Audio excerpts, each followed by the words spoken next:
Yeah, Arrowhead Chiefs. It's your girl, Miss Nicole. Queen of Hustle, baby. Started from the bottom, now we here. My homie at the start of his career. Let's go. Try to warn him early, hear the truth. Tune in every Sunday for the juice. Arrowhead Chief Podcast, bringing all the news.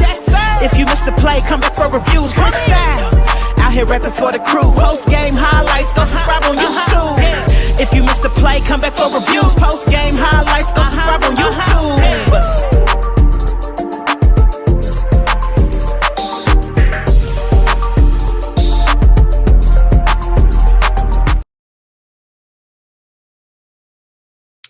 What's up, Chiefs Kingdom? You're tuned in to the Arrowhead Chief Podcast, episode 226. Hope everybody's having a good evening.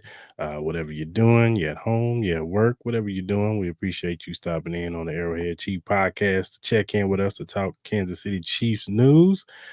We got returning guest, friend of the show, Ed Easton Jr. from USA Today, ChiefsWire. What's going on, Ed? How you doing, man? Doing good, man. Just happy to be here as always.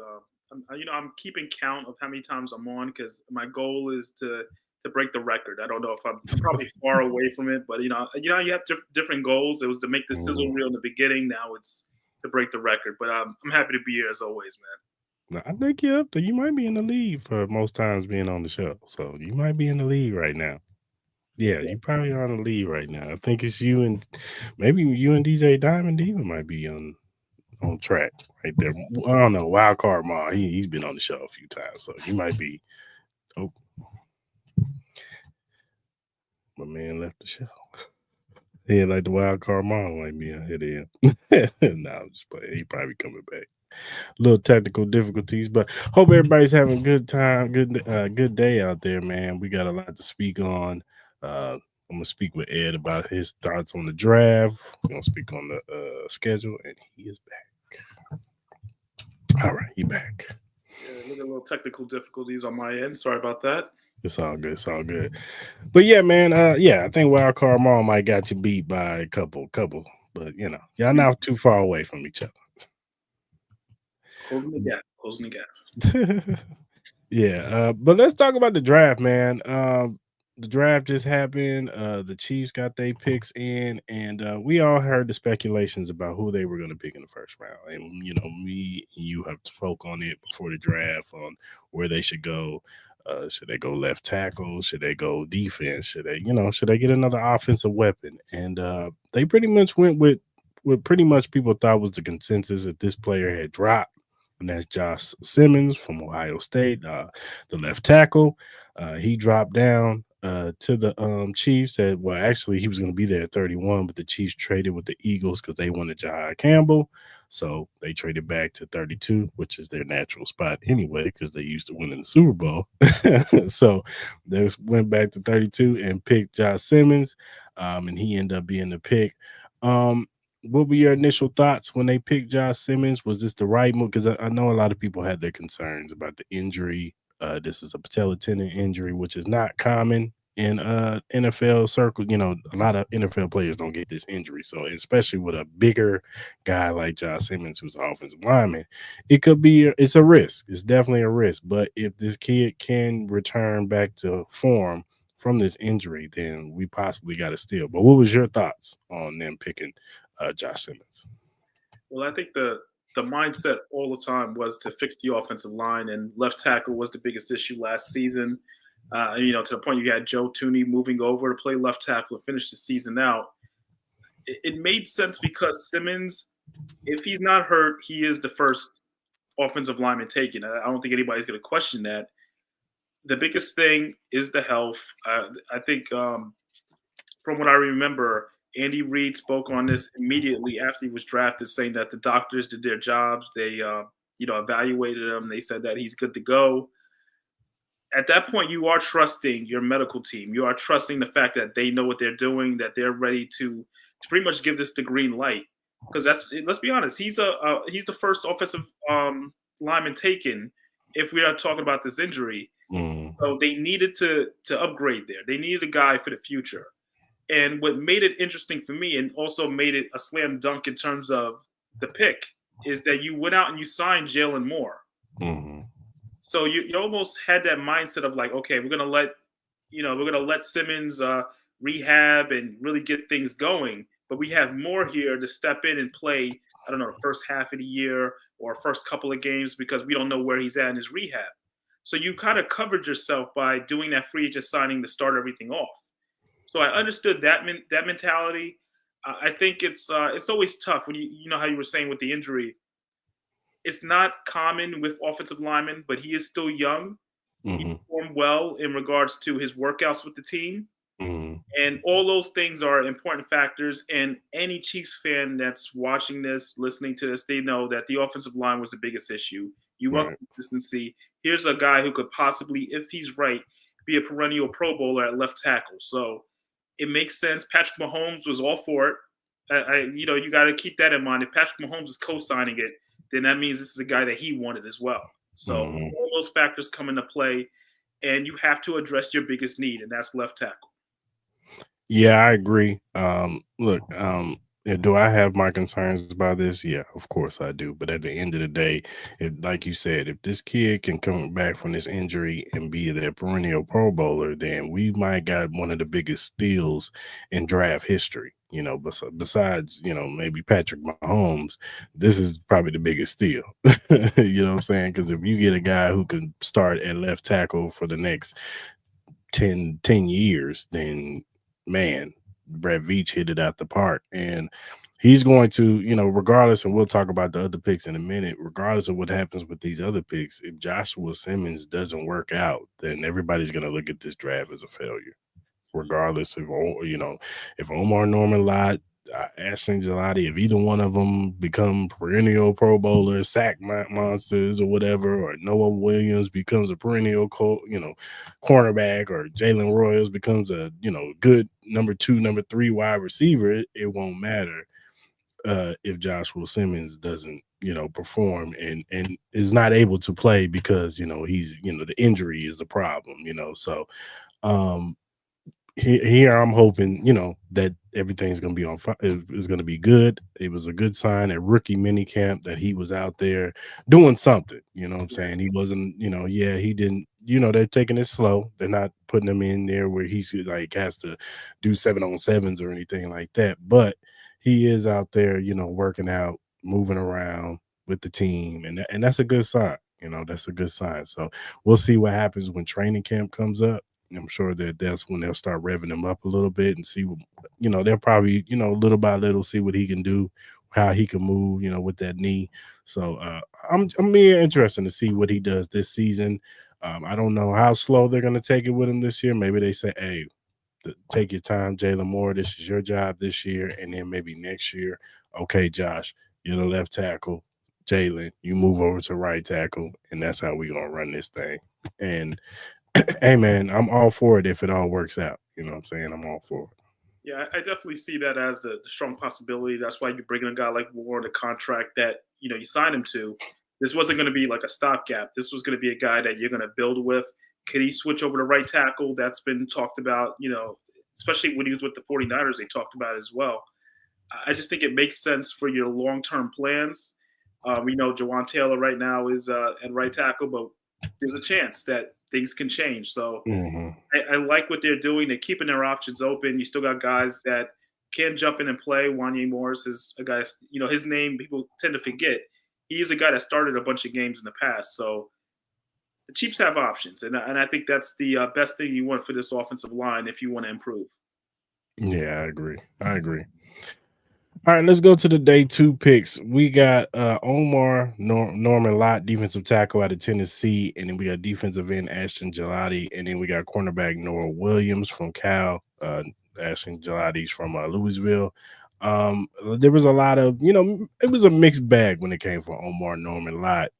He was because the snap count, the rotation in Tennessee, they have a lot of defensive linemen over there, and the way they do things over there, they try to keep their guys fresh. So he didn't have a lot of snaps. He wasn't the number 1 starter over there when he came from Arizona State. They already had guys that were already slotted starters there. So he kind of just got in where he fit in. But he was one of the top in the nation in pressure win rate from the interior. And I think that's what the Chiefs saw. They was like his step is the quick first step. He's more low to the center. He's kind of I'm not comparing him to Aaron Donald, but his body type is similar to an Aaron Donald, to where he's low, 6 foot, 6'1", maybe 265. He can get under your pad level, but he's quick. He has a quick, first step. So I'm more optimistic about Omar Norman Lott, because I'm optimistic because we got Spags, we got Joe Cullen, and I know those guys know how to develop defensive linemen. So what were your thoughts when they drafted Omar Norman Lott? You know what? I saw it right away, and looking at his intangibles and things that he does bring that really don't jump off on the stat sheet, because just like you said, there's a low snap count. That was a big thing that people kept kind of focusing on. But if you look at the way Steve Spagnuolo runs his defense, especially a defensive line, he rotates a lot of guys as well. So that won't be too different from what he's used to with Tennessee. And you want another guy that's going to fill that hole, like with a guy like Tershawn Wharton is no longer there. Derek Notty's no longer there. You need bodies on that defensive line, especially another young player that you could put to pretty much play that nose tackle, defensive tackle role. And you could push Chris Jones occasionally off to the edge. You want to have that flexibility. That was one of the big things that Tershawn Wharton brought to the team. You want to replace that. You want to replace it with a young player that is able to still pressure the quarterback. He may not be there all the time in terms of being an every down defensive lineman. But to be honest, who is nowadays? Not many players are. So I think you look at the potential and what he does bring intangible-wise, and you can't ignore it, especially for this type of defense. Now, for another system, I completely understand why other teams passed him up. But I think the way the Chiefs arrange their defensive line and bringing back a guy like Charles Omenihu, that is another big factor, because you're going to be switching guys in and out. Loftus in and out. You're going to be a lot of moving around, a lot of moving pieces. FAU's another guy. So they have so many options on that line, where you want to stabilize it with a defensive lineman that's going to primarily play that nose tackle role that helps it for everybody else. Yeah, I agree. If Omar Norman Lott can give us something similar to Sean Wharton, then that's a win of a pick for his rookie season. If he can give us some pass rushing downs, next to Chris Jones, and even maybe even give Chris Jones a breather, a couple of snaps, here and there. He's not in the game. It's him and Charles Omenihu on the inside, or him and George on the inside, him and Mike Dana, because that's how, Spags runs his system. He likes guys who can go inside out. If you can get some night like that going on, then you might be cooking with grease over there. So I'm actually excited for this guy. You know what I'm saying? Like I said, like you said, if it was anybody else, maybe the Eagles would probably get the best out of this dude, but yeah, I can see the Eagles getting the best out of him. But outside of that, I think Spags would definitely get the best, and specifically Joe Cullen, he'll get the best out of him too. So I'm excited for this pick. Now, the next pick, I'm not gonna lie to you, Ed. When they picked Ashton Gelati, I didn't know who Ashton Gelati is. I didn't watch a lot of Louisville. Right. So when they picked him, it wasn't that I was disappointed. It was just more so like, okay, let me see what he's like. And then when I saw him, and you hear about him, I'm like, oh, he's a Spags defensive end. He is the quintessential. He's smaller than what Spags usually likes, but he is the quintessential Spags. Spags picked this dude. Like he put him on the board today. This is my guy. Listen, I'm telling you right now, all Chiefs fans that are watching this is a guy that can be a lot of fun. Yeah. It's a guy, you want to talk about a pass rush specialist that you want to bring in and make sure you want to get to the quarterback. You know how they always say you need that one play in the playbook that's pretty much everyone has to get home type of play. He's that player you want on that line or coming off the line. He is smaller, but he is a freak athlete. And that's one of the things that people have to realize. And I remember, obviously we do our research on so many of these players. He was into bodybuilding, weightlifting. He has that type of strength. You know what I mean? There's stuff that it may not show once again on the stat sheet, but when they work out during these pro days, when they work out just these individual team, looks, a guy like Spagnuolo's thinking right away. He's saying, third down, yeah, this is a guy I want in there on third down. When I have to bring the house, this is a guy I want in there. So you need a player that's going to in my opinion, he's not going to just be your standard defensive lineman. You're going to see him line up at linebacker sometimes. You're going to see him like go back and forth. Whatever is a situation where they need a stop and they need to rush the quarterback, that's your guy. So I really like his type of role that he could play, at least that's the way they envision him. Mhm. Now, my question is, did they pick him too high? Because I don't know how high, you know what I mean? Like, I don't know if they could have waited for him. Was there like talk that maybe another team was interested? But I just didn't see him as such an early pick. Right. So that's the only thing that may be a concern. Yeah, I I got that's the consensus I got, and that's what I was thinking. Because like I said, I've never heard a guy, I never heard of him. So, when you don't really typically hear, because even during draft time, if you pay attention to the guys who really are dialed in, they'll bring up guys that you may not know about, and you'd be like, okay, let me look into this guy. They keep bringing his name up, and never once have I heard Ashton Gelati. So it was just like, but like I said, when I saw some of his highlights, and then find out he's really close with George Karlaftis, because the defensive coordinator from Purdue went over to Louisville, so they kind of work out together in the off season. So they have a similar type of style, high motor, get to the quarterback type guys, really good against the run too. I wasn't surprised after I heard and saw all that. So, I think this kid will work out. You know what I'm saying? Like he said, he'll be in that rotation with Charles Omenihu, George Karlaftis. He can give those guys a breather, Mike Dana type. So, and Mike Dana's contract in 2026 might, he'll probably be gone next year, so he can slide in to be that Mike Dana type defensive end. So I'm all good for that. Now this next pick, he might be one of my favorite picks, man. This one and the pick after this might be my favorite picks.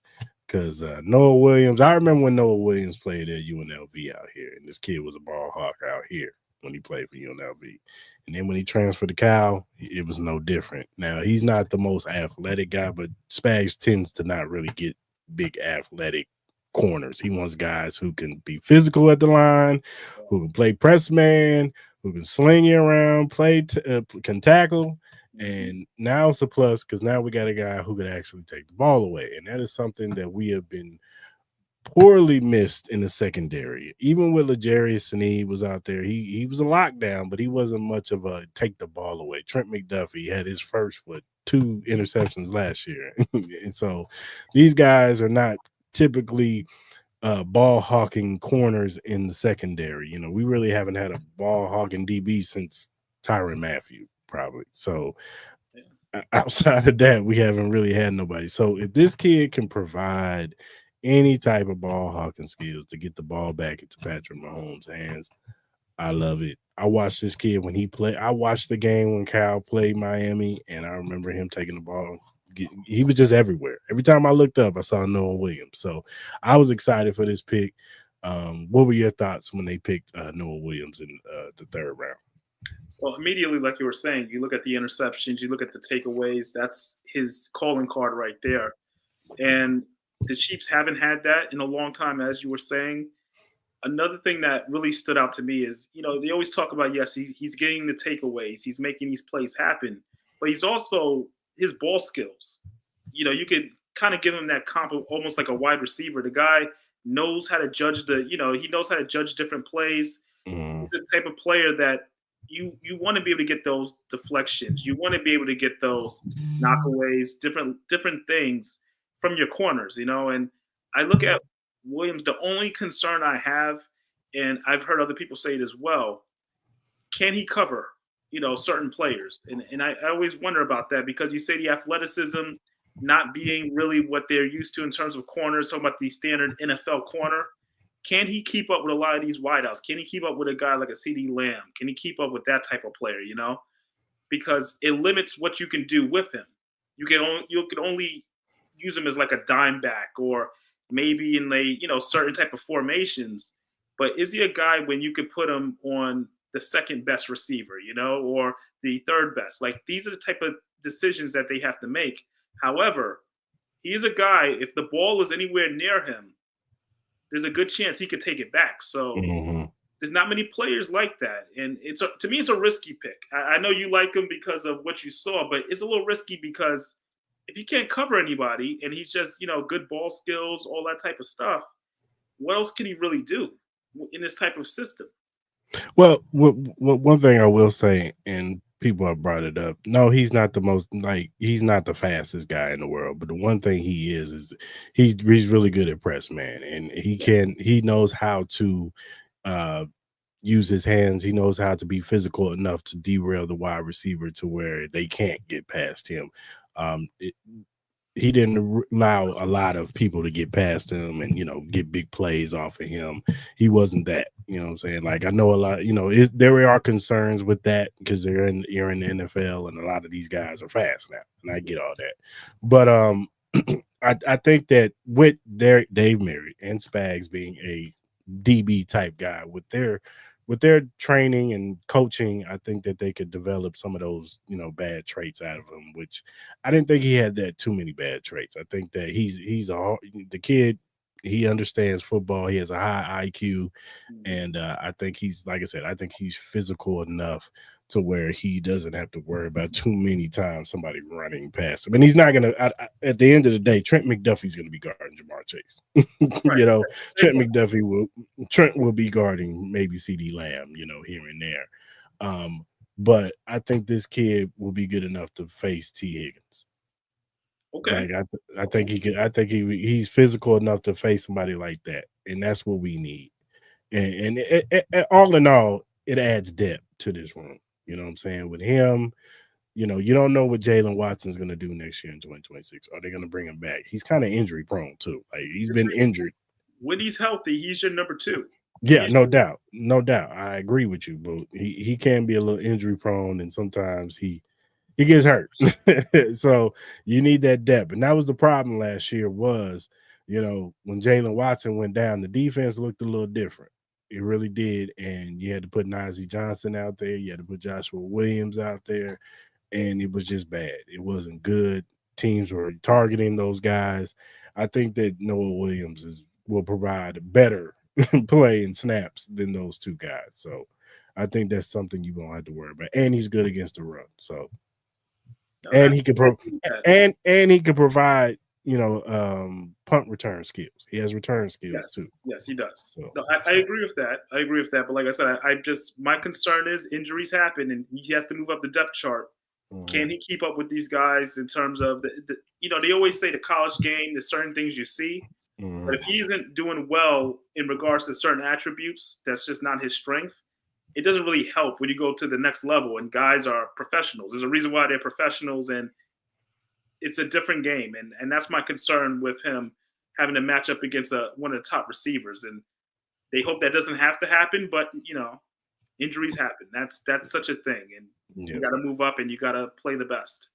For sure. All right. Let's go to the day 3 picks. My other favorite pick, Jalen Royals, wide receiver out of Utah State. Now, he did have an injury towards the back end of the season, but this kid has been highly productive since he's been to Utah State. Very good wide receiver, big body, kind of similar mode to Rashee Rice. A lot of people compare him to, his body type to a Sammy Watkins type. Can take he can hit him with a screen. He could take it deep. Like he's pretty decent route runner. Very good big catch radius. Very fast for his size. I like this kid, Jalen Royals, and we don't know what's going to happen with Rashee Rice, so we might need him. We might need Jalen Royals early in the season. So I get why the Chiefs picked him. A lot of people thought he was going to be gone in the second round. They thought they had a second round on this kid, and surprisingly, he was there in the 4th round. So this could be another steal for the Chiefs. I like this pick. I've seen him play, of course, playing in the Mountain West. I've seen him play a couple games, and the kid was really good. I came away highly impressed from him. So what were your thoughts on Jalen Royals being picked in the top of the 4? Love the pick. If we're being completely honest, I think this was my favorite pick because of what he brings to that receiver room. And you're talking about a group of receivers that are pretty established, especially with Patrick. Mm-hmm. You bring in a player that you don't have to rush him into a situation where he has to be the guy. Right. So you can kind of just like figure out what he is, how does he fit. But he's one of those guys where you can have like, you know how they talk about superstar potential? Mm-hmm. He has that type of trait where you could see, even watching his highlights, hearing stories about him, hearing comparisons. Rashee Rice, we thought the same thing, and he was a second rounder, I believe. Yeah. You bring in a player that's pretty much has every comparison to him in the fourth round.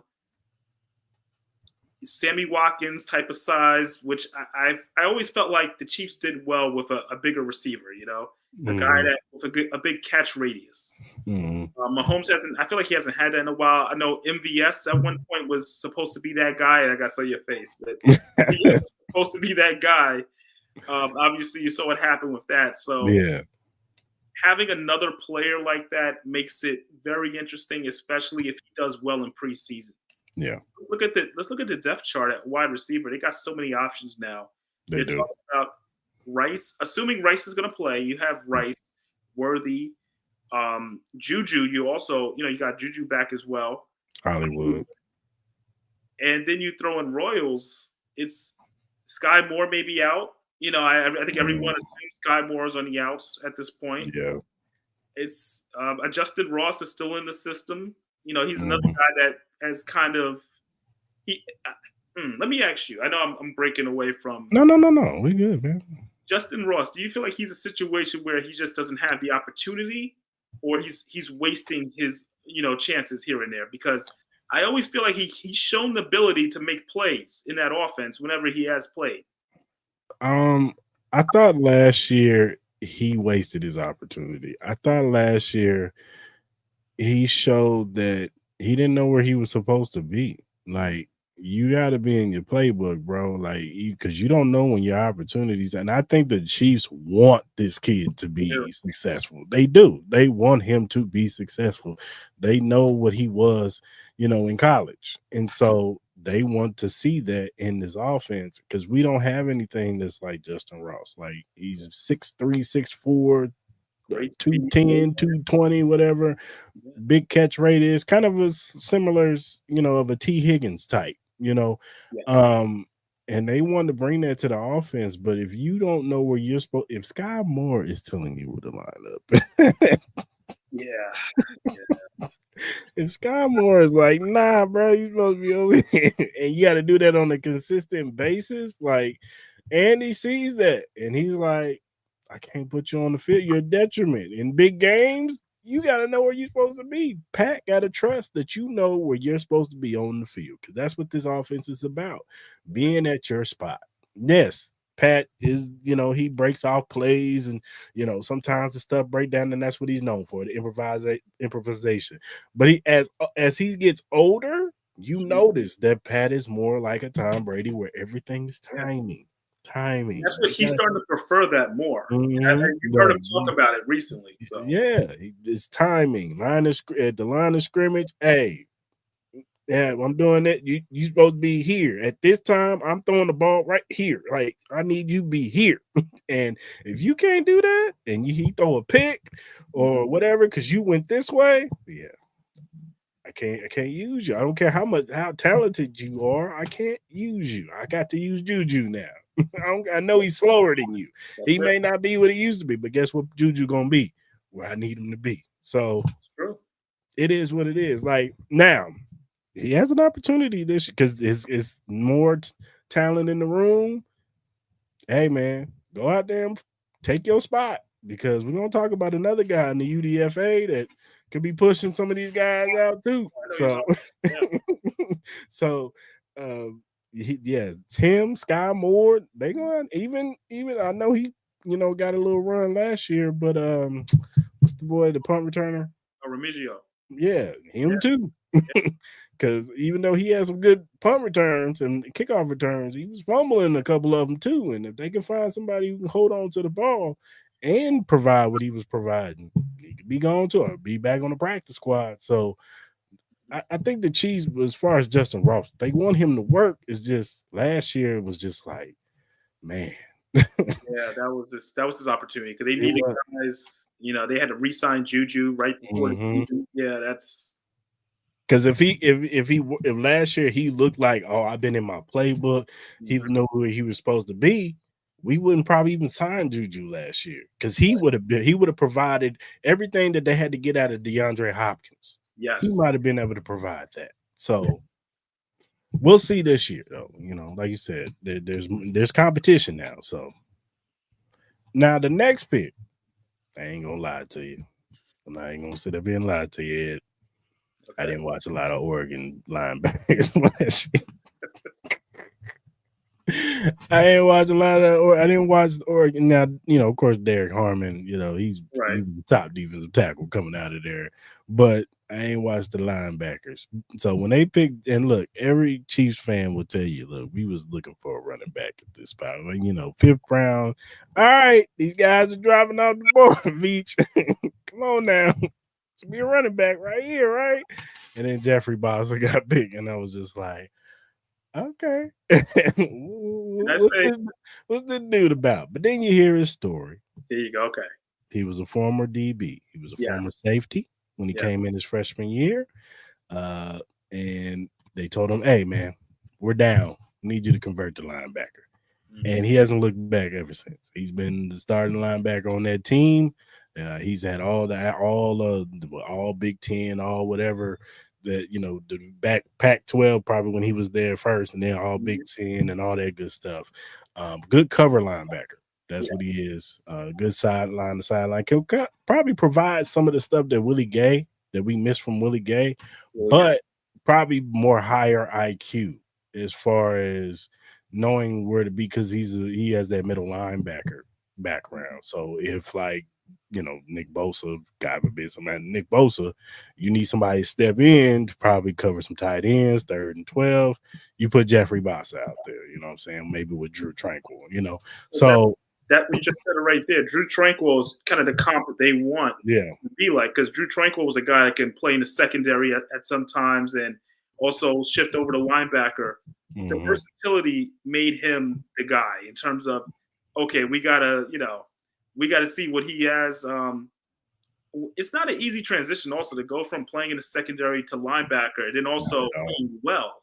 To the point that you are getting drafted because there's a lot of players that just can't make that move, and I feel like that speaks a lot to what they can do with him as a defender. And you got a guy like Spagnuolo who he's always looking for guys to play multiple roles, to play in multiple schemes that he always puts together. So the difference, and I know, like you were saying, a lot of Chiefs fans wanted a running back there. This was a deep running back class, and we're going to talk about the one they did get in a minute. So I wasn't too shocked by that. I just think when you get a player that you're not looking for him to start. That's the number one thing. You're not looking for him to start. You're looking for him to be a plug and play type of player. And I think he fits that. Somebody goes down the secondary and you need another player in the secondary that's going to, be a part of this special scheme or game plan. He's a guy you could throw out there. He's a guy you could throw out there at linebacker. It may not even just be middle linebacker. It could be on one of the outside guys. Yeah.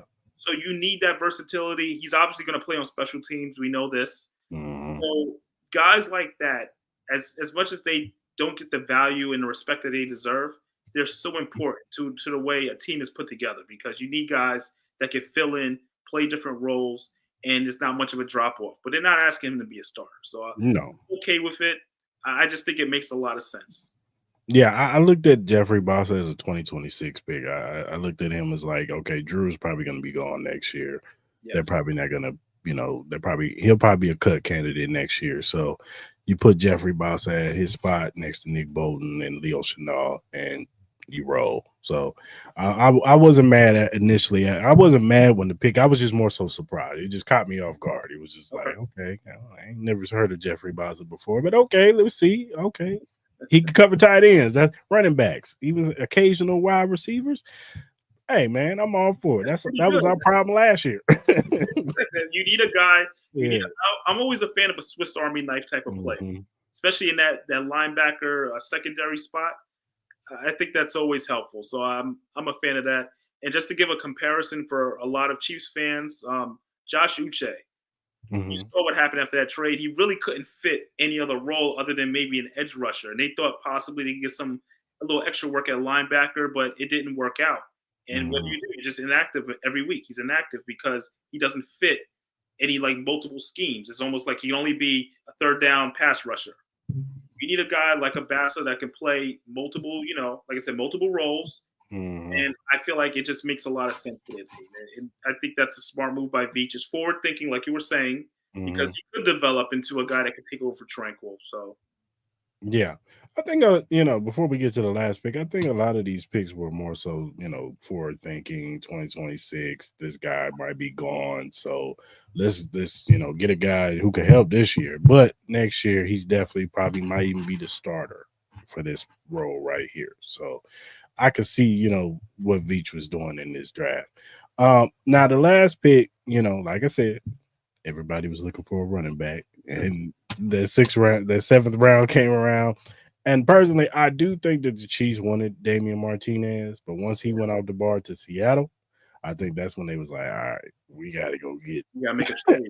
It's going to be a runoff on running backs. Yeah. Yes, that's what the worry was. So, and so when they went up, I knew they were going to get Rashard Smith. He's just the perfect Andy Reid running back, wide receiver coming out the backfield. But the great thing about this kid was now he was a wide receiver for 3 years at Miami, and then he transfers to SMU, and the coach says, "Hey man, you want to play running back for me?" And he was all for it. Now Rashad did say when he was at Miami he played a little bit of running back there too. Like he was kind of more of a Swiss Army knife out there where he played receiver, played running back. But this year it was his first year of actually just playing running back, and for somebody to not have big starts or big snaps at running back to have over 1,300 yards is impressive, to say the least. Very impressive. And it wasn't like he was playing in some slouch conference. ACC, it's a pretty good conference. You know what I'm saying? So I thought, when he picked him, I was like, look, as long as the kid, because when he gets to the second level of any defense, it's gonna be hard to catch this kid. And the great thing about this kid is that you don't just have to run the regular angle routes and stuff like that for him. It's like a running back does catching out the backfield. You can actually run real routes with this kid. You can put him in the slot and he will threaten any defense out there. You can go empty with this kid and have Hollywood and Xavier Worthy, Rasheed Rice, Jalen Royce, and Rashad Smith coming out the backfield and just run him out there and have him run a route, and might be wide open. So I'm excited for this pick. This is another guy that could be a steal. I know some people are looking at him. He's small. He's this. He's that. I think he'll be fine. I think this year they're going to use him to catch out the backfield. Isaiah Pacheco is going to be the starter. We all know he's going to be the starter. But next year, it's probably a full-on conclusion that Isaiah Pacheco ain't going to be here next year. So I can see Rashard Smith possibly stepping in that role and being the starter next year. But this year, I think they're going to have some packages for him, especially on special teams. You heard Dave Tope on the phone with him. He's excited for this kid. I know he is. So punt return will probably be his job for sure. So what was your thoughts on the Rashard Smith pick? I was excited for this one because I remember him in Miami and obviously making the transition to be a full-time running back with SMU. The biggest thing that stood out to me is all-purpose. All-purpose yards. You want a player that you put in and he's going to be a positive immediately. So like you were saying, special teams, he'll make an impact right away when he's playing. Lining up as a wideout sometimes, lining up at running back. So that versatility that we were talking about with Bassa, same type of mentality. And to me, the biggest thing that I saw was possibly being a third down back and being I don't want to say a backup third down back, but just like a fail safe just in case Elijah Mitchell gets hurt again. Because that's what they're hoping for him to be. But Mitchell hasn't been healthy in 2 years, so it's a risk. You bring in a guy like Smith who can, for the most part, play that same type of role, be a guy as a third down back and make plays out of the backfield. So I think the biggest key with him is how is he going to interact with Mahomes? And to me, that's really what it comes down to, because I think of a guy like Jerick McKinnon and how effective he was because him and Mahomes they connected immediately. Mm-hmm. That was the biggest reason. I mean, let's be honest, McKinnon's last year, he was in his 30s, and I think on any other team he's done. He's not playing. Yeah. Because him and Mahomes just had this chemistry. Like every time McKinnon was wide open for some reason. Mm-hmm. Every single time, And in my opinion, Clyde Edwards-Helaire was the better option as a third down back during that time period. But for some reason, him and Mahomes just never clicked like that. Mm-hmm. So it's about how can Smith find that McKinnon type of role. That's what's going to keep him on the team for a long time, to find that type of role. I don't see him as an everyday back. So when you say Pacheco possibly being in his last year, I just don't see Smith being the everyday back. I just don't, for a guy his size, like you were saying, I think he's good for that big play on third down, Mm-hmm. get the defense sweating. I just think he's perfect for that. Pacheco, he hasn't gotten the contract extension yet. We know that's the big, question mark going into this season. It's a make or break one for him. It is. A player like him, because he plays so hard, if he stays healthy, he could be a 1,000-yard rusher. I'm not done on Pacheco. I don't think we could just say, let's get rid of him after this year. No. He has a lot to play for. He has everything to play for right now. So I think this is a good spot for the Chiefs, because you got Pacheco trying to prove himself. Mitchell's trying to prove himself as well to stay healthy, because that's really his biggest issue, is staying healthy. Mm-hmm. And you got a guy like Smith who can come in and play that role. So I like what they did there. This is a low-risk pick. 7th round, low risk, and a guy that can do a lot of different things for your team. So I thought it was a great pick by Veach. Yeah.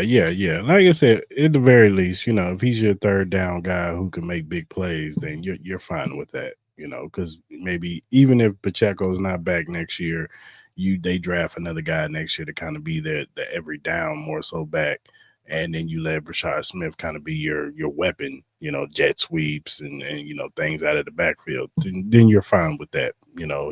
The kid is just uber talented. You just want to get the ball in his hands some way, somehow. So I'm fine with that, either or. But I know punt return would definitely, or kickoff return would definitely, you'll see him back there. I know Dave Tope is salivating to put this kid back there somewhere, and you let him just take the ball and run it back. So, and I thought it was smart to keep Hunt as your bridge running back, just in case, because Pacheco getting injured, you got a guy in Hunt who knows the system very well. I think he's, for his career, just speaking for Hunt, I think this is the perfect situation for him to be that bridge running back. Yeah, and look, even if Hunt don't work out, maybe Hunt shows his age. I mean, he showed it a little bit towards the end. If we can get anything out of Elijah Mitchell, if Elijah Mitchell can return the rookie season, then this whole running back room looks a whole lot different. I agree. It looks a whole lot different. We get rookie season Elijah Mitchell, man. They were really cooking back there. Now, one thing I think the Chiefs do real good is getting their UDFAs.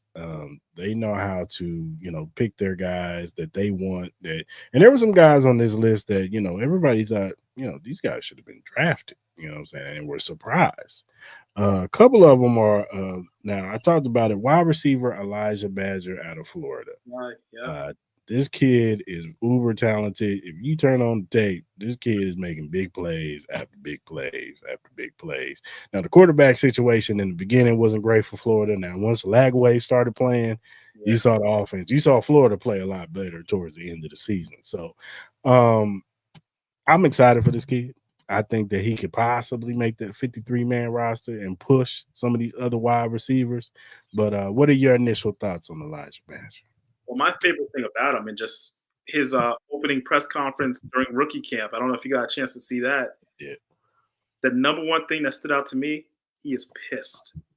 He is angry, and he openly said, I should have been drafted. I can't remember a time in a rookie mini camp where it's an undrafted free agent, and he automatically says, hey, I should have been drafted. And no one asked him the question. It was just, he just wanted to make sure it was known. He made some great plays in camp. The guy's hungry. With players like that, You think about Isaiah Pacheco, who's a seventh round pick a couple years ago. He was hungry. He wanted to make sure he wanted to play. Tershawn Wharton was an undrafted free agent. There's a list of players that they show you right away, even with something as rookie minicamp, which I hope you're not one of these people where I tell them when you see clips float around online, you got to realize it's rookie minicamp. They're not, it's not real. They show certain highlights, but they're not really full on going. It's more like a meet and get to know you type of thing for the coaching staff and let them see, their first pro playbook. So I just want people to let's see till we get the veterans in there. Let's see the real camp, that starts to happen. But I like him a lot. I think Badger's a guy that he can make that team. But like I said, it's such a stacked wide receiver room as it is. It is. Are you 5 or 6? That type of thing. He's definitely got an uphill battle, but if he can go in there and show something, then he possibly can push some guys. Even if he pushes Justin Ross and maybe even Scott Moore to play a little bit better, you know what I'm saying? Then that's a win. That's what you want. You want that healthy competition. Another guy is tight end Bringenstool. Out of Clemson. Now, I was surprised that he didn't get drafted. I thought he was definitely a 4th, 5th round pick. And when he didn't get drafted, I was like, wow, you watch this kid and all he does is make big catches. 1 hand catches, 2 hand catches. Like, that's all the kid do. He's big. He's 6'6", 245, 250, baby. But the kid just makes plays. And so I was surprised. Maybe it's the blocking, but nowadays, how many tight ends block? Like that's usually what it comes down to. It's usually blocking, and it's one of those things where teams pay attention sometimes too much. If they had a bad pro day, combine, the numbers aren't where they should be for a tight end, whether it's like 5th, 6th, 7th round. That's where teams get a little nervous in terms of certain players that they need. My issue with that is I like him. If you talk about talent alone, yes, he makes the team. I don't know if there's enough spots. Remember, you still got Wiley, who you drafted last year. He got injured last year. That's the only reason why he didn't play. He was playing well before he got injured. So he's an option at tight end. Obviously, Kelsey's going to be Kelsey. He's still going to be the primary target. Of course. Noah Gray's still there, and Noah Gray played extremely well last season. Him and Mahomes have got a great connection going. How many tight ends are going to keep up there? This becomes that question mark, especially if he's not a good blocker. We don't know if he's a good special teams player because these are things that all, go into putting together that final roster. So here's my thing about Bringenstool. The Chiefs are telling you they like him. They cut about 2 or 3 tight ends and was like, yeah, we're going to get you up in here. And they gave that kid a signing bonus. Like, a little extra little change. Yeah. On, man. I know it ain't a lot of money, but that tells me a lot when they add a little signing. But they don't do it with all the undrafted free agents because they did it with Badger, too. Like, here's a little extra on top. Like, we want you really to come to camp and be on the team. Like, I think they see the talent in this kid, and maybe if he gets with Travis Kelce and get under his wing. And I'm still excited about Wiley, but we got to see how Wiley looks coming off an ACL tear. You know what I'm saying? I know he's a young guy, and those ACL tears, these surgeons are so good. These guys snap back real quick, but we got to see it. You know what I'm saying? Everybody was excited for Wiley, and then, before the injury, it was just like he was non-existent. I know he was learning the playbook, but it was just like nobody saw him. He wasn't on the field, So we got to see. Another guy is linebacker Brandon George out of Pittsburgh. Yeah. You saw this kid's RAS score? Yes. Yes. You want to talk about you want to talk about just pure intangibles and freak numbers in terms of like just his workouts, and that's what got him on the team. Let's be honest. This is what got him the contract. It wasn't his stats. It definitely wasn't that. Because I looked at the stats, I was like, he must have been too good because his RAS score is one of the best in 9.8. God, every category, green, elite. I was just like, why this kid didn't get drafted? What did he do? He smacked somebody or something? What happened? His numbers, like he was a special teams guy. Mm-hmm. Usually we hear in college where a guy is primarily a special teams player, he doesn't translate to the NFL. It just doesn't happen. So I think it was one of those situations where you can't ignore the numbers. You can't ignore all the metrics that he had to go through. But now, where do you put him? Is he just going to be your special teams guy? Like that's my only thought. Is like, if you say this guy's going to make your final roster, where does he fit? He's not a great linebacker. He's not. He's a freak athlete. Yeah. So I'm asking you right now. You get a player like that with the numbers that you saw. What are you looking for? Are you looking to find a position for him? That's basically all you could do? He would have to kind of be like a jack of all trades. See if he can cover a tight end with his athletic profile. Hey man, put out there and see if he can cover these tight ends and running backs out the backfield. Like, you see if he can come off the edge and rush the passer occasionally. Like, he's gonna have to be like a Swiss Army knife. Like, you just gotta kind of use him. Like, let's see what you can do here. Oh, all right, you ain't too good with that. Let's see how you good against the run. Okay, you got a little something. You sideline to sideline. Like, it's just deep. That's just what he is. He just say defense. He just goes out there and just makes just run, see ball hit. That's what I want to see. Don't even think. Just get after the dude. Don't even think about it. Special teams. Are you a great gunner? Like, can you get down the field faster than everybody? Because you have the athletic profile. So we're gonna throw you out there. Just go get the dude. Like, and if he does it really well, the same way I'm thinking. You remember? I don't know if you know a player by the name Matthew Slater. Yeah, for the Patriots. All those years. He wasn't a great receiver. He was just a great gunner. I think was it a 10-time Pro Bowler as a gunner, team captain all those years with the Patriots. Yeah, yeah. I mean, to me, that's the only comp I would see him to kind of make that move for. Yeah. I mean, at the end of the day, let's say he doesn't make the 53-man. I could see the Chiefs trying to stash him on the practice squad. They will definitely stash him. It's funny. He's a guy that might be on a practice squad for the next 2 to 3 years. Yeah, you just stash him on the practice squad. He's a project. He's a project. We just develop you real quick, player. That's what I think's going to happen. By 2027, we put you on out there to see what you can do, sir. So, season. Yeah. Just don't even play him, because you don't want no other team to be like, oh, who's that guy? Exactly. You want the Raiders to be like, yeah, we need linebackers over here. You want to go play with us, man? So, another player I was looking at is offensive lineman Esau Poole. Yeah, from Washington State. That is a big guy right there. Oh yeah, that's a big boy. I know he played primarily on the right side. So hey, look, I know Jawan Taylor's gonna be gone next year. Let's say Jalen Moore doesn't work out. Yeah, you got what's the guy that we got from UDFA, the kid from Marshall. That's like an athletic freak. He's like 6'8". Yes. But you got him in the fold. I don't know. Maybe this kid can push for right tackle snaps.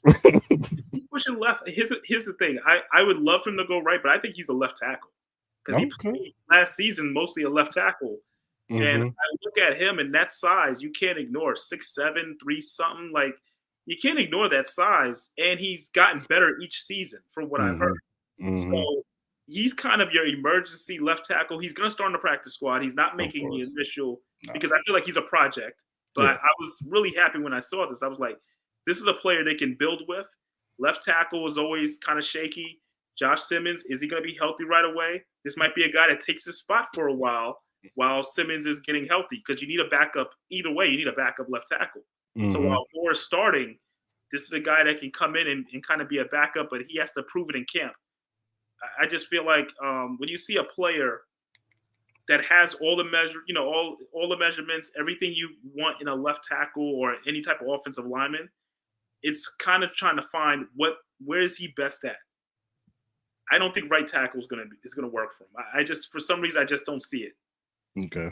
I think he's a left tackle or bust. That's just the way I look at it.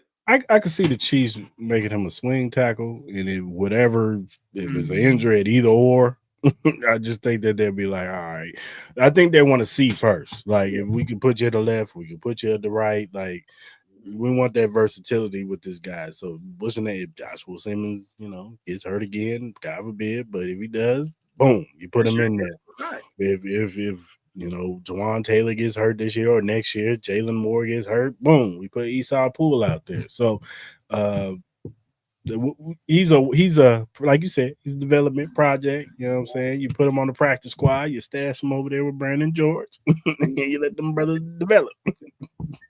Now, I'm starting to think of like other guys that were kind of developmental projects that never really worked out, like a Lucas Niang. Mm-hmm. You know, that was another situation. People were waiting on him I for a think long time. the thing about it, I think the thing was the COVID year messed him up. Yeah. I think that COVID year messed him up because he opted out, and which it was understandable. We didn't know. We didn't know what this COVID thing was going to do at the time. So I understood. Yeah. You don't know what's going to happen. So why am I going to show up to this game? It's real life right here. I gotta make sure my family good. I gotta make sure I'm good. Like, this is serious. The world is shut down. Yeah. I'm not thinking about football right now. And he was coming off a hip injury, which had he probably came to camp, you know, Rick and all of them probably could have, you know, worked him out, rehabbed him a little bit better than probably what he was getting. So that hurt him. And then he showed, I always said he showed a little promise when Orlando Brown went down in that Cincinnati game and he went to the left side. We saw some flashes. Was like, okay, he's playing pretty good. Then he gets hurt. And it was just like it went downhill from there. It just never was the same. He could never get back to what, you know, people thought, because people were talking about Lucas Niang as a top left tackle, and then he had the hip injury, and it was just like, damn, you know what I'm saying? It was kind of like how they was talking about Joshua Simmons. They was talking about Lucas Niang like that coming out of TCU. So I just think, like I said, I think the COVID year messed up Lucas Niang, unfortunately. So it is what it is. It is what it is. You know, I felt bad, you know. Another guy is Kozar Izzard from the defensive tackle at Penn State. You know, you hear Penn State, you know, you always, some of them guys, they got a little talent on their defensive line. He could be one of them run stuff in the line, you know, defensive lineman down the line. Mike Pennell's not getting any younger. You know, this might be Mike's last year, so maybe you develop this guy and he could step in and be the Mike Pennell. Same thing with like a Fabian Lovett, you know, that they got last year. And that's what I was going to think about. You know, it's tough. Like, it's always tough when you try to find guys, especially at the defensive line, in that nose tackle type of role to develop, you know, because you have to have the measure. You got to have the size. That's the first thing you look at. And does he fit the system? Yeah. You know, we were talking about Norman Lott earlier. I just think Norman Lott fits it right away. That's why they said they had to get him where they got him. I think he fits what they do. Yeah. But in regards to getting an undrafted free agent, you know, a guy from Penn State, where Abdul Carter was the story. Let's be honest. You know, if you want to talk about that defense, because was he a guy that benefited from it? You know, from the double teams. It's like these things that are going to run through your mind. And I always feel bad for college players, especially on defense, where you have a guy that's dominant and they wonder, oh, is it because this guy was dominant that he was able to get these sacks because they were double teaming him? We don't know. Like, this is why they have camp, and you want to see what he can actually do. Yeah, for sure. For sure. All right. Let's talk about the AFC as a whole. Now, we can start with the AFC West first. Now, you know, if you look at the whole after the draft, you know, I feel like, you know, the Chargers got better. I feel like the Broncos got better on defense. I thought the Raiders had some, you know, of course they got Genty, so that's all off. That's going to make them better offensive, of course. Yeah. But at the same time, like, I felt like the Chargers, Raiders, and Broncos, the one thing they didn't draft, which was interesting, was wide receiver. And I felt like they all needed another wide receiver. You know, look, the Chargers got Amarion Hampton, and I think Amarion Hampton is going to be very talented. Like I said, I think Genty is going to be really good.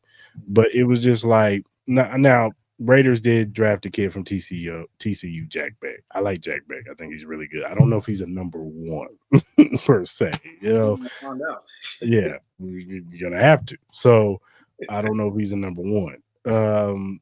Then they got one down the line. They got the other kid from Tennessee. Chargers. Who did they draft? Did they draft Trey Harris? The first round? Second round. Because first round they got Amarion Hampton. Did they get Trey? I think they got Trey Harris. I like Trey Harris at Ole Miss.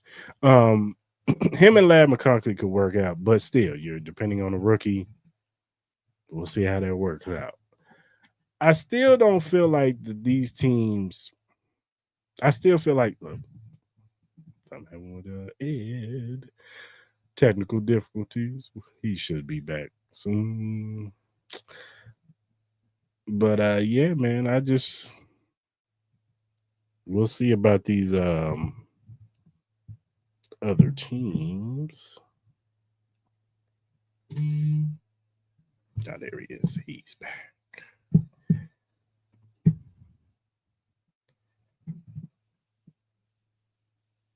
All right, you back. Okay, I'm starting to believe I jinxed it earlier by trying to go for the most appearances. That's what I think happened. So I'm taking the blame for all the technical issues. No, you good. But like I was saying, when it comes to the AFC West, and regardless, I was gonna think this because Andy Reid, Patrick Mahomes, Chris Jones, Spags. I still feel like we're the best in the AFC West. Well, what are your thoughts on the AFC West outside of the Chiefs? Well, the Chargers, like you said, I think they got better, and a second year into Harbaugh is just to me going to make them that much better. I feel like he's a great coach. There's no denying that. He gets the most out of his players. Mm-hmm. The Chargers are going to be there. The Raiders are still, the Raiders are a weird situation because you have a win now coach. Because Pete Carroll, you don't get Pete Carroll to be your head coach, and you're not thinking about winning right now. But he doesn't have the roster. Genty is going to be good, but like you said, no receivers really to really work with. Geno Smith is, here's the thing. Geno Smith is a good quarterback. He does a lot with the least. I felt like with the Seahawks, I mean, he had Metcalf. He had, when he was healthy, everything was good. But I can't see how what they did in Seattle is going to work in Las Vegas. Because that's the whole mentality that they're going in with. When you put Carroll and Smith together, say we're going to do what we did in Seattle. And in Seattle, they won games, but they weren't really dominant. The defense was a big part of it. Mm-hmm. So I look at that team, and I keep saying maybe, 3 more wins than last year, and they won 2 last year. So I just don't think they're contenders yet. And which is interesting because, like I said, Carroll is the oldest coach in the league. So what is the plan, moving forward with the Raiders? I just don't know. I really don't know what the Raiders are doing. Yeah. The Broncos are a threat. I feel like Bo Nix is the real deal. He's a guy that's not afraid to make the big plays. I just look at the offense is what it is. The defense got better. We have this conversation every year when they talk about, are the Chiefs going to win the AFC West? And every pundit and analyst in the world says, no, they're not winning it again this year. They've been saying it for like the last 4 years, and I longer than that. yeah, even longer than that. So Sean Merriman, I think most recently came out and said the Chargers are going to win it. Of course he says that. He's a former Charger. What else is he supposed to say? And he was like, I'm not taking anything away from the Chiefs, but he says the Chargers are such a dominant offseason and they're going to do all this. So look, I can never really bet against Andy Reid, Patrick Mahomes. And I always feel like winning the AFC West means so much to them. Yeah. They always talk about it. It means so much to them. It's never going to be a moment where they're going to be like, oh, well, as long as we make the playoffs, it's fine. No, they want to win the AFC West. And I always feel like that matters because you hear a lot of teams in the league say, oh, as long as we make the playoffs or, as long as we get in, we'll make it work. No, they talk about winning the AFC West first. So Chiefs, it's still a Chiefs in the driver's seat. I think the Chargers will push them. The Broncos are going to be pretty good. Don't worry about the Raiders. I'm not worried about the Raiders. I don't want to get clipped up by some of these Raiders. Gonna be like, oh, it's a dude right here, man. It always happens. Usually it's Buffalo fans, but it's okay. That's funny. Here's my thing about Bo Nix. I got to see the sophomore year because we all see the sophomore slump in these guys, and it's not just him. I love Jaden Daniels. I think Jaden Daniels is going to be great. We got to see the sophomore year. We saw it with CJ Stroud last year. Now, his offensive line didn't do him no favors, but at the same time, we saw some things in CJ Stroud where teams started catching on to some of his tendencies, and it was a lot tougher. It was a lot tougher, when teams got tape on you now and they know how to defend you a little bit better. Did you get better at those things? Did you work on those things in the offseason that you know? Did you watch film to see, okay, they might be keying in on this, so I got to get better at this. So we got to see if Bo Nix got better at whatever, issues. Yes, I agree. I get it. Hey, Bo Nix made me he made me wrong. I thought Bo Nix wasn't gonna be that good. You know what I'm saying? I thought he was not gonna be good at all. He came out there and proved me wrong. He was really good his rookie year. If it wasn't for Jaden Daniels, he'd probably be rookie of the year. And I think another key factor, Sean Payton likes him. Yeah. The big thing. If Sean Payton don't like you, you ask Russell Wilson. Yeah, man. So it don't matter how you play. But I think him and Sean Payton have a good synergy because remember, Sean Payton, he went out of his way to say, I want Bo Nix in the draft. Mm-hmm. He did not keep that a secret. No, he didn't. So there's clearly synergy there. I think that's what's gonna help put them over because there's a trust on both sides, and I feel like he'll be better this year. I'm not. I know the sophomore slump is a thing, but I think he's gonna be better this year, and that's where I see the Chiefs down the line. Maybe not this year coming up, but in 2 years, got to look out for the Broncos. I feel like they are building something there. I agree. I think the AFC West is depending on what the Raiders look. I think some of the stuff the Raiders did were good. Geno Smith is better than what they've had in a long time as far as quarterback. Like they can do a lot. They've done a lot worse. Future quarterback, like the future of your franchise. I get it. Look, we can have this conversation. Personally, I think that once they saw Shador drop, they should have got him in the second or third round. That's my personal opinion. I think that if you're gonna stick with Geno and give him an extension, like look, let Shador sit behind Geno for a couple years, and then bam, you got your franchise quarterback. Like that's just my personal. I was surprised that they passed a few times on him. Tom Brady has a rapport with Shador, and it was just like. I don't even think it was a Tom Brady. I think this was a Pete Carroll. Like I said, you got a coach. This is a throwback, old school coach. He's the oldest coach in the league for a reason. He's going to do things his way. And what he did, the first thing, he got his guy. Mm-hmm. He got Geno Smith. That's his guy. Yeah. So this wasn't a plan for the future. I just don't know what their future is. For people in Vegas or any Raider fan watching, I'm just saying I don't know what the future that you guys have planned here. You got Max Crosby, he's not getting any younger, like what are we doing? I just those are my questions. My question is I'm with you with the Raiders is Chip Kelly supposed to be the heir apparent coach in waiting? Because yes, he is. That's the only thing I could think of. Because it's like, what are your plans? We don't know. Like Pete's 73 and stuff happens. We see with Popovich. Like Popovich was like, I'm old, man. I'm having health problems. I got to just be the president. Exactly. Like, is he gonna have these issues during the season where we hear Pete Carroll's having issues? He had to have IV. He this, that, and the third. He couldn't make it to practice. Like, like I was surprised. I thought Tom Brady would want to strip everything down. Like when he fired Antonio Pierce after only one season, I thought, okay, this is him just saying, I want to tear everything down. I want to get a young coach, get the new, I forget, where did he go? Ben Johnson, where did he go? Chicago. Get him, get a new quarterback, draft a quarterback, and that's how you restart the franchise right away. So I was a little shocked. I'm not going to lie. I didn't even understand. They was like, well, let's go get Lee and Cole. Okay. He's a young guy. You get him in there. He gets his own quarterback. You saw what he did with Baker Mayfield. Hey, you bring him in here. You know what I'm saying? Because everybody thought it was going to be a drop-off. When Canales went over to Carolina, they thought, okay, the offense ain't going to look the same. No, it looked still the same. Looked pretty good. When all their weapons was healthy, they still look good. So, I don't know. I didn't get the Pete Carroll signing. I personally didn't. I was like, oh, man, like, you gonna do that? You might as well just go and get Bill. Call Bill. Hey, man, we'll buy out your UNC contract, dog. Come on. That's a whole other drama in itself. I don't think there's enough time on this podcast to talk about that. But I will say a quarterback that I feel like people have slept on and is probably going to make some noise, not this year, but maybe in 2 years. I think Jackson Dart. You like Jackson Dart? I think he's a good player. I feel like he's one of those guys that's slept on. No one's talking about him. The Giants swooped in and got him in the first round, which I thought they were going after Shador when they traded back in. I knew they was getting Jackson Dart. The way they was talking about dude, like, nah. But no that quarterback, when they were doing the combine, it was the Jackson Dart show. They was, oh man, they was loving on that dude. I said, oh man, here it come. My boy Maul told me, like, yeah, they're gonna pick him over Shador.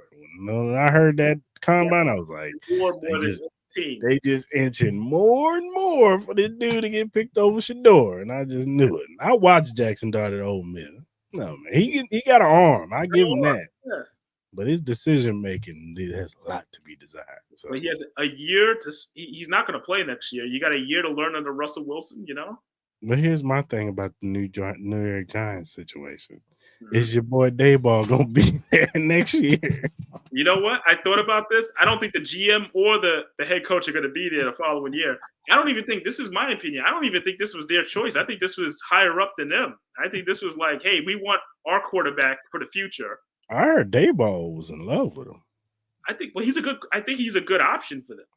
Yeah, but I think it was picked to be like, okay, this is Daboll's guy? I don't think it was picked in that sense. I think this was because all the reports about Shador was he had a horrible interview in New York. And remember, the Giants scouted him more than any other team. No other team scouted him more. According to Skip Bayless, he was out there saying all kinds of crazy stuff. So I don't know. So, but okay, now AFC as a whole, you got the Ravens, you got the Buffalo Bills, you got the Bengals. But it's still good. It's still pretty good. Yeah, they're gonna score 50 and they're gonna give up 50 because Trey Hendrickson's about to get traded. He's disgruntled right now. He told them, "I'm not playing this year." You might see him in the stands on the first game, like Chris Jones, like eating popcorn and stuff. So you got them. What are your thoughts on the AFC as a whole after the draft? Well, you know what? When you look at what was done in the draft, I don't think a lot of the players that were taken early are going to affect immediately in terms of what the AFC is going to do. I still think a lot of it runs through the Chiefs and what's going to happen with them. But kind of like what we said with the Chargers and the Broncos, those are teams on the rise. I think the Chargers are going to be a playoff team again. Broncos, I'm not too sure about this year. Just going by the way, I'm looking at teams that I feel like are going to fall off pretty badly, and I'm already predicting some coaching firings early. I think Miami's going to fall apart. I feel like there's just a lot not right there. This is a talented team that last year underachieved. Tyreek Hill is always talking about flirting and wanting to come back to Kansas City. The head coach, I don't know if he's worn out his welcome at this point. But it just seems to be a lot of in Tua, the whole Tua thing. They don't know what's going on with him. Is he going to stay healthy? Should he even still be playing football at this point with the concussions and the things that he's gone through? So Miami's a team that I don't even know. The Jets are rebuilding. Buffalo is it's still Buffalo. That's what people are saying. It's still Buffalo. Josh Allen's the MVP for a reason. I think they're going to be there. Yeah. It's going to be a lot similar to last season. I'm trying to think of what another team that can really pop out and change some things. But I see a lot of the same stuff. New England's not going to be good. They're still not going to be good. It's going to be a little bit the same as last year. Pittsburgh is the big question mark because we don't know Aaron Rodgers is going to sign there. Look at us, see your face. But Pittsburgh's a question mark because I will never bet against Mike Tomlin. I won't bet against Mike, but man, he always finds a way to get more. He's never going to finish below 500. That dude needs to just go ahead and tank, man. Just tank, dog. Like, he's never done it. You need a quarterback, man. Y'all had Shador too. That made me mad. You chose Will Howard over Shador. Hey, he said he has Mason Rudolph. He feels comfortable. No, I'll never forget when he said that. And then, look, I knew they was gonna get rid of George Pickens. Like, I knew that was gonna happen. I knew he was out of the door. I knew he was gone. So I'm not surprised by that. But you got DK and who else? Calvin Austin. It's gonna come down to Aaron Rodgers. They're waiting for the right before the start of training camp. Aaron Rodgers is going to get the Brett Favre watch from years ago. Remember when they were watching him get off the plane? And Oh my God! I think it's going to happen. I think we're getting that trade whole for thing. Allen Lazard again. I mean, MVS is going to come over there. They're going to have a big reunion. bring Randall Cobb out of retirement. You know, this is going to be bad. That's bad. That's just not good. They're not good. But I like the Ravens draft. I did like the Ravens draft. They got their first, especially their first 2 picks. You get Malachi Starks with Kyle Hamilton. They might be the best in a couple of years. We might be looking at the best safety tandem in the league. Yeah. Then you get Mike Green. You know, I know he had his situations, but if you get him on the edge, now you got a perennial pass rusher to add to that Ravens defensive line. Yeah. So, but that's still solve their biggest problem. No, the wide receiver. Not even wide receiver. I think it's finishing games. Yeah, that's their biggest problem. They can't finish. Yeah. As good as they are, if they're not blowing you out, if they're not a clutch team. They're not. And that's been the biggest issue. And I hate to throw down Lamar, because I think Lamar Jackson is, as praised as he is, I feel like he deserves more praise because the numbers he's put up over the last 3 to 4 seasons, I can't compare him to anybody. Mm-hmm. You talk about with running, obviously, and his passing efficiency too. He's been very efficient as a passer. Yes. So you have all of this, and yet when it comes to the big game, they lost the game against Buffalo. They just never seem to pull through. They lost the AFC title game the year before against the Chiefs. They lost opening night against the Chiefs last season. All came down to the last couple of plays. They just don't win the big ones, and that's probably the biggest knock on the Ravens is they'll get there. They're going to have the record, but when it comes to winning that big playoff game, can they do it? Yeah, I kind of put Ravens and Buffalo in that same type of in the same. Yeah, Josh Allen has won some games, but even in the playoffs, like, and to be fair to them, they beat everybody else but the Chiefs. Buffalo. No, that's the problem with Buffalo. They can't beat the Chiefs. That's the issue. Yeah, they can't beat the Chiefs at all. Because last year with the Ravens, the first half that was all on Lamar Jackson. Yeah, he was bad in the first half, but in the second half he pulled it together, and his teammates just let him down in the second half. Mark Andrews let him down, fumbling the football, dropping passes, dropped a touchdown. Rashad Bateman, he dropped a wide open pass. Like, it was just all bad. It was just all bad in the second half. And then John Harbaugh, he's got some of the blame got to be thrown at John too, because I don't know what it is about John. They switch up their philosophy in the playoffs or something. They just get away from what they do. It's like, do what got you here, man. I feel like he's never been good with timeouts late in games. He's not. With that, it's always, like I said, it's always clutch time scenarios. It's like they don't know what to do anymore. Like Derrick Henry, there was a drive where they just gave Derrick Henry just straight like 4 or 5 times, and he just ran it right down their throat. Just ran it right down the end zone. And then John was like, "Y'all don't want to do that no more. Exactly. We're gonna throw the football now." It was like, "No, do it again until they stop it." Like, what are you doing, man? They did that in the AFC Championship game against the Chiefs. It was just like they just got away. It just looked like the moment got. That game, I just felt like they were smelling their own stuff. Everybody was praising them. Oh, they about to run through the Chiefs. The Chiefs ain't nothing. They gonna destroy them. And when the Chiefs went down the field like boop, boop, boop, boop, they was like, that wasn't supposed to happen. And then they did it again. It was like, that wasn't supposed to happen again. But now what do we do? And it just looked like they got tight. And then the play calling got tight. And it was just like, if you think about it, the play, the Zay Flower play, that was just a broken play by the Jerry Sneed because he got caught looking in the backfield. If he can get caught, that play might not happen. So, and then even then, Zay messed himself up because he couldn't help himself. So, I don't know, man. It's just it's the clutch thing. It's something that you can't measure with stats. It's being clutch. We've seen the Bills win clutch games. We've seen the Bengals win clutch games. Can you name a Ravens clutch game, like a postseason game or something, when you say, "Oh man, they really pulled it out"? They beat the Steelers, and They're the walking epitome of mediocrity when it comes to football. Like it's just like, I love Mike Tomlin, but it's just like when they get to the postseason, it's just like everything that you thought about the Steelers, it just pops up. It's just like that's the team. I told y'all they was mediocre. Why are y'all surprised when they just got beat 45-7? Why are we even surprised right now? Like, right. Like, so I don't know, man. Buffalo is interesting because Josh Allen is great. Yeah.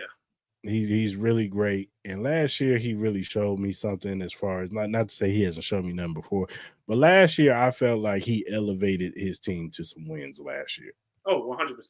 He was the reason for at least 6 of those wins. I mean, because there was times, the thing about Josh Allen, and knock on as talented he was, there was times where he would lose games for them because he would make a bad decision. He would throw a bad pick, fumble the football, do some, just do some uncharacteristic things that was just like, you even kind of saw it in the AFC Championship game in the first half. Like he was about to throw a couple picks in that game where it was like, ooh, he get a little tight out there, boy. He playing the Chiefs. But last year he showed me something. I think it's more so Sean McDermott. Like Sean McDermott, he's going to have to know when to take that risk and when not to. You know what I'm saying? And it's not always his fault because the defense, I don't know what it is about their defense. They suffer so many injuries on the defensive side when it gets close. Like they be getting hurt all the time. So, but still, it's just like, I don't know if Sean McDermott is the guy that's just going to get them there and then just won't get them past the finish line, and then they get a new coach that's going to take them to the next level. Like he's been on the block, I feel like, for a while in terms of getting fired. I thought he was going to get fired after they lost to the Chiefs in Buffalo. Mm-hmm. I really thought he was done then. So it's just one of those things where he's good enough. Here's a comparison, and I don't want to get killed in the chat again, but Andy Reid for so many years, he was the Sean McDermott. If you really want to put it in perspective, he was NFC title game every single year with a great Eagles team that probably could have won 2 to 3 Super Bowls if we're being honest. Definitely. So they stood with him for over a decade in Philly, and eventually they couldn't wait anymore, and they moved on, and the rest is history with the Chiefs. So could McDermott be that type of guy? Could he find success somewhere else? It's always tough when it comes to these type of coaches with success, because he's had a successful run with Buffalo, but not the big one. He hasn't won the big one, and that's really what it comes down to. And the other thing about it is kind of the Jordan effect when you're playing in the era with that guy, and you always got to meet him. And then, we know about the Reggie Millers and the Patrick Ewings and all those guys who didn't get Charles Barkley, who didn't get championships because they played in the Jordan era. And it was just like, unfortunately, you just played in this era, so you're not going to get a championship, sir. Like, sorry. Should have got it when he went to play baseball. Like, it is what it is. So, and I think this is the situation. You're playing in the Patrick Mahomes era where this kid he hasn't played nothing less than the AFC Championship game. Like, it's like, that's just something that we've never seen before. Can we really, like, and I know it's been talked about, but can we really look at this from the outside? Because, obviously we follow the team day in and day out. This man has never finished less than the AFC title game. That's crazy. That is ridiculous. Not even the great Tom Brady could say that. And he's considered, and he's the GOAT. Like, he's the best of all time. And he has been knocked out of wild card games and, missed the playoffs. Missed the playoffs. Like, this dude from his first, and we could argue that, you could point to certain things in some of those playoff games. If D Ford doesn't line up off sides, he might go to the Super Bowl that year. Like, you know what I'm saying? Like, you just point to different things. The Super Bowl against Tampa Bay, his offensive line was like pretty much a 3rd and 4th string offensive line. So it was just like, like, I don't know. It was just, I don't know. It's just crazy that guy's on Kansas City. Never in the millionaires, but could have told me that. Generational talent. Yeah. Before I get you out of here, let's dabble into the schedule. I know the whole schedule ain't out there yet. There are some games that have been announced. I know the Christmas game against the Broncos have been announced. That's a Thursday night game. They haven't officially announced it, but everybody around has announced it. It was just like, I don't know what the NFL is doing. Like, we're gonna keep it and make it a secret and wait till Wednesday. It's like everybody else is telling us that we're going to Brazil to play the chart. Those ratings for people watching the schedule release tomorrow night, which I have my own thoughts on that. The fact that it's become such a event. Yeah, no, that's the NFL, man. They've made the draft an event and they've made scheduling an event. Like, people are seriously like sitting around waiting for somebody to reveal a schedule. In creative ways. Each team does a creative way to do it too, which I think is hilarious. It is. It's crazy. But we are, the consensus is that the week 1 we will be flying to Brazil to face the Chargers. This will be a Chargers home game. Last year it was Philly and the Packers. So initially we just switched with the Eagles. The Eagles will be playing the Cowboys on Thursday Night Football, which is interesting that they picked the division rival out the gate. So that game's gonna have a lot of meaning to it out the gate. Everybody might be pointing back to that game. Oh, if Philly won that game, they might win the division. Like, or same thing, Cowboys. So what are your initial thoughts? Chargers, Chiefs, Brazil. How are you feeling about that?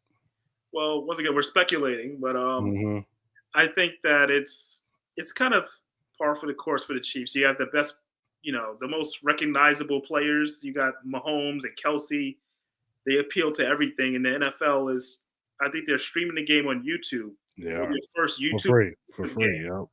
So, just like Netflix, they want to showcase their best. They want to see Mahomes. They want to see Kelsey. They have audiences that go beyond football. So you want to be able to showcase your, I don't know the best way to describe it, just your marquee guys. You want them to be seen. So the Chiefs, that's why they're being, I think, dramatic about it. Mm-hmm. They want to be like, it's going to be the Chiefs against the, Chargers. They want to do that at the start of the show tomorrow. So it's a game. I mean, it's going to be in Brazil.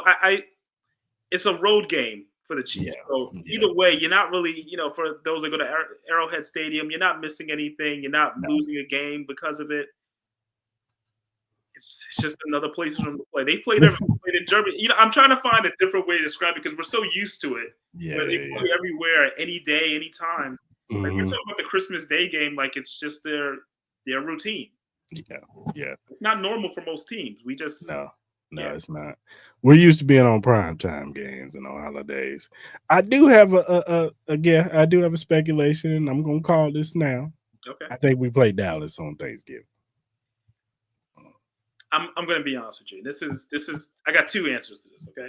First answer for the Chiefs, that would be a pretty massive moment to get the Thanksgiving game against the Cowboys, because everyone knows the Cowboys have that tradition.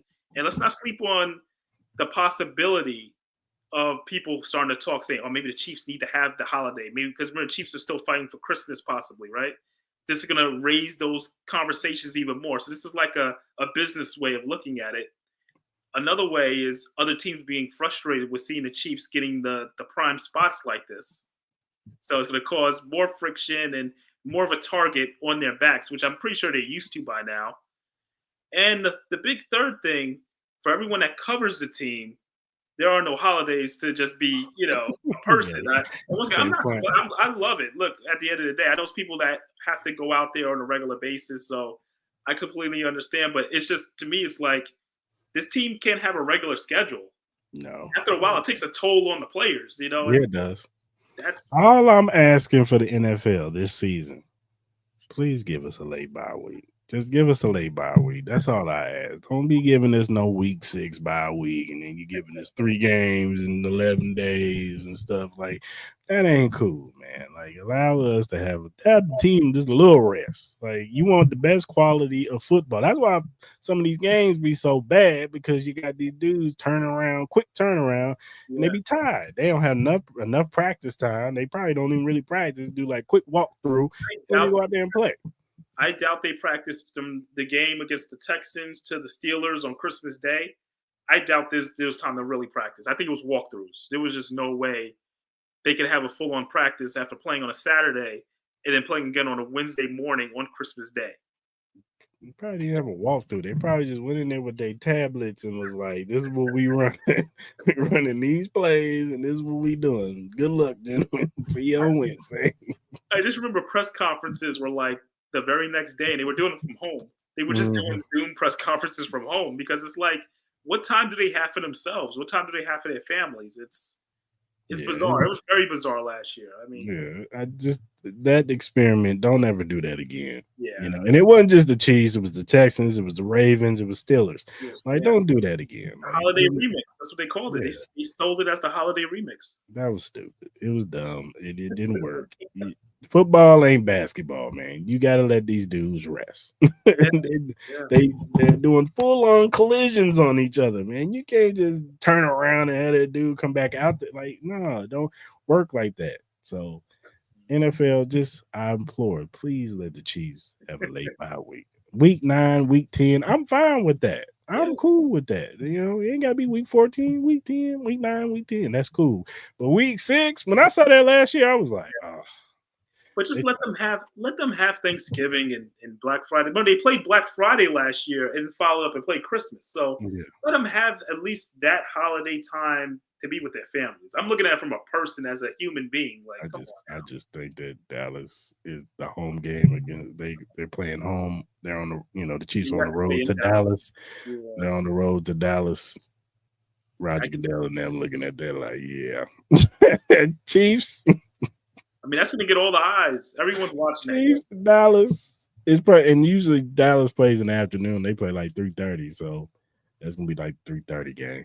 It's a home game from a home, so yeah, he's back in Texas. So I mean, I'm just saying, like, all his family gonna be there. Like, all his buddies he went to school with. You already listening now. You see it now. Yeah, I'm just saying that's gonna be a headline. I see it. Thanksgiving game planned out and everything. Mahomes, Dak Prescott, George Pickens, Travis Kelce, like Rasheed Rice, like Chris Jones, like Michael Parsons, like they you see it. I'm already seeing it. It's gonna be interesting to see where they place some of the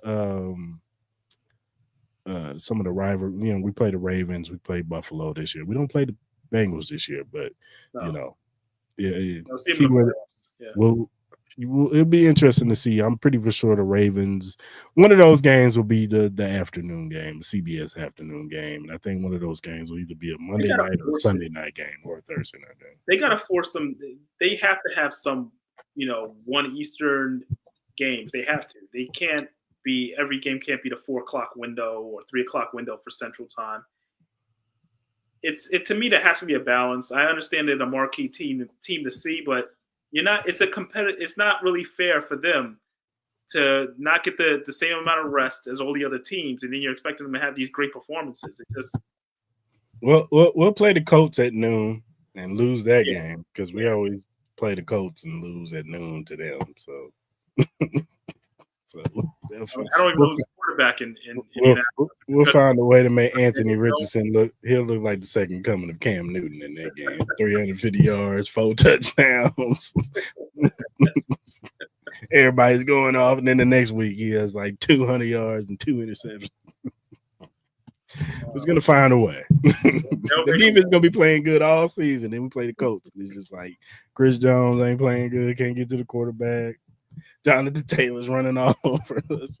Something about that blue, man. I don't know. Damn Colts, man. They just all right, man. I know this is stupid, but what would you give the draft grade?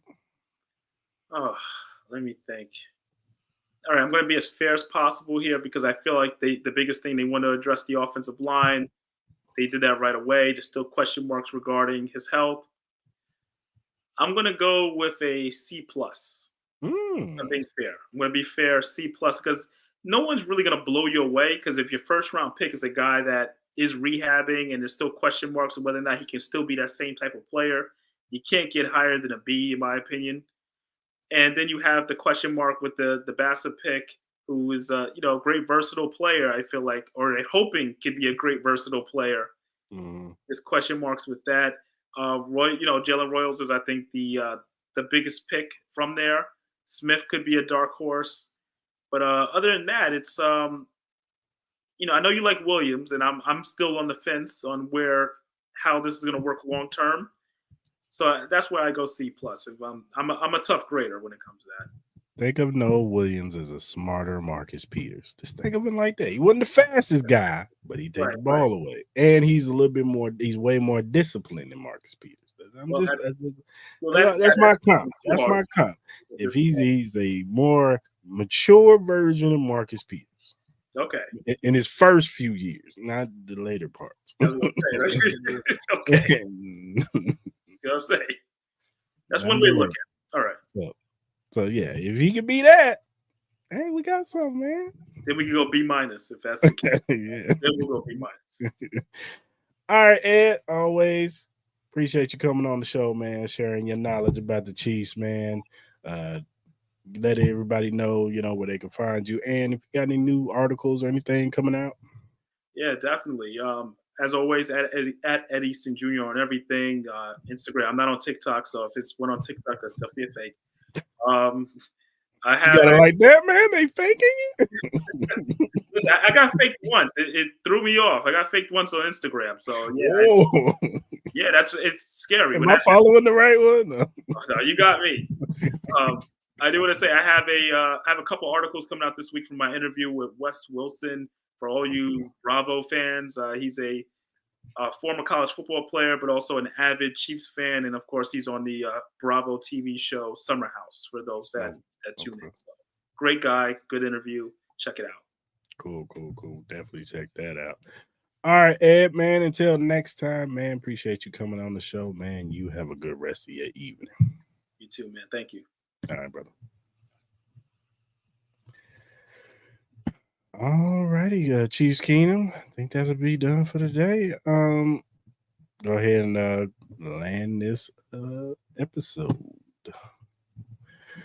If you look down at the bottom, you see the link, emqpodcast.com/locker-room. If you go to that link, you'll see the locker room access of all the podcasts that's under the Every Morning Quarterback umbrella. They got a 49ers one, a Patriots one, a Bears one, and they have ours, Arrowhead Chief Podcast. Click on the banner. You see all of the episodes from the recent to the past one. Also, check out their podcast, Every Morning Quarterback. They talk about everything NFL league wide. They talk about college football, and they give you betting tips for the week. So check out those brothers over there. Whatever streaming platform you use, whether it be Spotify, Apple, Google, Amazon, iHeartRadio, whatever you use to listen to your podcast, the Arrowhead Chief Podcast is available. Also, if you're a first-time watcher on YouTube, hit that subscribe button, that like button, that notification button. So when we go live on Tuesdays, between 5, it varies, but usually 5 p.m. or 5 p.m. Central Standard Time. Today we went at 6, but jump into live and listen to us talk about the Chiefs. Give us your opinion. If you agree with us, let us know if you like these draft picks. Let us know how you feel about the schedule. Let us know how you feel about all things Chiefs. You could, but yeah, man, we want to interact with you. If you're listening on the playback, leave a comment in the comment section too. But yeah, subscribe to the channel. And whatever social media platform you use, whether it be X, Instagram, Facebook, TikTok, Threads, or Twitch, whatever you use to do your social media on, Arrowhead Chief Podcast is available at AH Chief Podcast. Follow us. We will follow you back. We're not Hollywood over here. We're just some Chiefs fans just like you. So go ahead and follow us. If you have critiques or feedback, or if you have a topic or question that's Chiefs related or NFL related, and you want us to bring it up on the show, we'll bring it up. We'll shout you out. We want to show love to those who show love to us. So hit us up via DM, email, or our mentions, and if we like it, we'll bring it up on the show. All right, good people. Until next Tuesday, hope you guys have a good rest of your week.